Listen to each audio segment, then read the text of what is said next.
Bom dia, eu sou a Ellen e eu vim compartilhar mais uma palavra da parte de Deus para vocês, tá bom? Então a gente vai ler aqui Mateus, capítulo 14, versículo 22. Vamos começar pelo 23. Tendo despedido a multidão, ele subiu sozinho ao monte para orar, Jesus. Ao anoitecer, ele estava ali sozinho, e no lago os discípulos estavam em dificuldades, pois o vento tinha se levantado, e eles lutavam contra o mar agitado. Já de madrugada, Jesus veio até eles, caminhando em cima da água. Eles gritaram de medo, pois pensaram que fosse um fantasma. Mas Jesus logo os tranquilizou, dizendo: Não tenham medo, coragem, sou eu. Então Pedro gritou: Senhor, se realmente é o Senhor, diga-me para eu ir caminhando em cima da água até onde o Senhor está. Venha, disse o Senhor. Assim, Pedro saiu do barco e caminhou por cima da água na direção de Jesus. Mas quando ele olhou em volta e sentiu a força do vento, ficou cheio de pavor.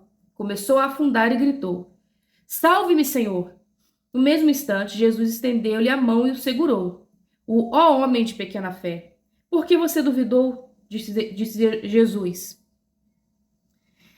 Então, quando eles subiram no barco, o vento parou. Os outros ficaram muito admirados e o adoraram, dizendo: Realmente o Senhor é o Filho de Deus. Então, esse versículo aqui, ele é muito conhecido e ele tem algo a ensinar pra gente, né? Começou a tempestade e os discípulos ficaram atribulados. E isso acontece na nossa vida. Né? As tempestades vão surgindo e nós ficamos desesperados, né? Duvidamos da nossa fé. Então, Jesus diz, não tenha medo. Até mesmo Pedro, né, pediu para ir ao encontro de Jesus. E ele andou sobre as águas. Só que quando ele prestou atenção nas dificuldades que estavam ali, ele sentiu medo. E aí ele começou a afundar. E assim acontece com a nossa vida. Quando nós sentimos medo, né? Quando nós olhamos para as dificuldades, nós ficamos duvidosos, apreensivos, né, da capacidade de Jesus de solucionar o nosso problema, de nos socorrer. Mas nós não devemos duvidar, nós devemos acreditar, porque a fé é a prova de que nós confiamos em Deus. A própria palavra diz que sem fé é impossível agradar a Deus. Quantas vezes na nossa vida nós nos sentimos incapazes? Em que momentos da vida nós nos sentimos em dificuldades? Muitas vezes sentimos que somos improváveis, incapazes, insignificantes, porque o mundo, ele quer mostrar isso pra gente o tempo todo.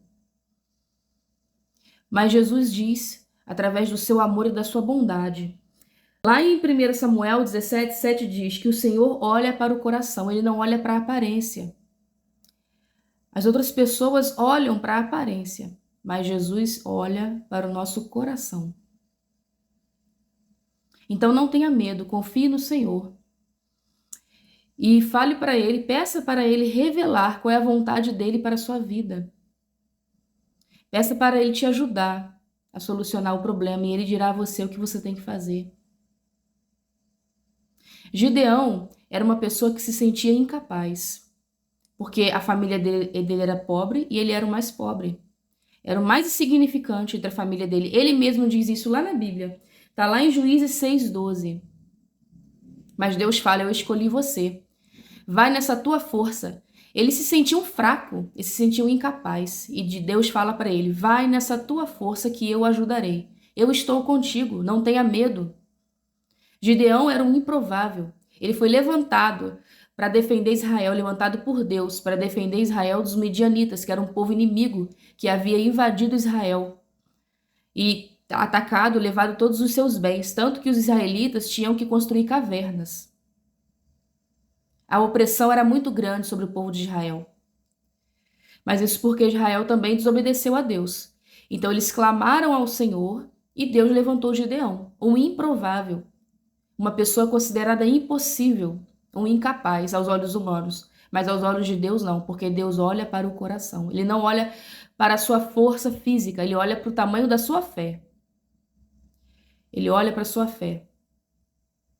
Não importa também se a sua fé for grande. A própria palavra diz, né, que se a sua fé for do tamanho de um grão de mostarda, né, ele já pode trabalhar ali. dentro do seu coração, mesmo que a sua fé seja do tamanho de um grão de mostarda. E a partir do momento em que você se relaciona com Deus, a sua fé vai aumentando, vai crescendo. E você se torna um gigante em Deus, um vitorioso, um vencedor. A própria palavra diz também: posso todas as coisas em Cristo que me fortalece. Então você pode todas as coisas. Você é forte, você é capaz, você é um vitorioso, você é um vencedor. Você é uma vitoriosa, você é uma vencedora. E eu queria fazer uma oração para você em agradecimento a Deus por essa palavra, tá bom? Feche os seus olhos. Pai, eu queria te agradecer por essa palavra. Obrigada, a Deus, por nos revelar, por dizer, Pai, que somos fortes em Ti, por mostrar para nós a Sua bondade, Deus, em nome de Jesus, Pai. Obrigada pela Sua bondade, obrigada, Deus, pelo Seu favor nas nossas vidas, Pai. Abençoa cada um que está assistindo a este vídeo, Deus, em nome de Jesus. Amém. Que você seja abençoado, que tenha um dia abençoado em nome de Jesus. Fica com Deus.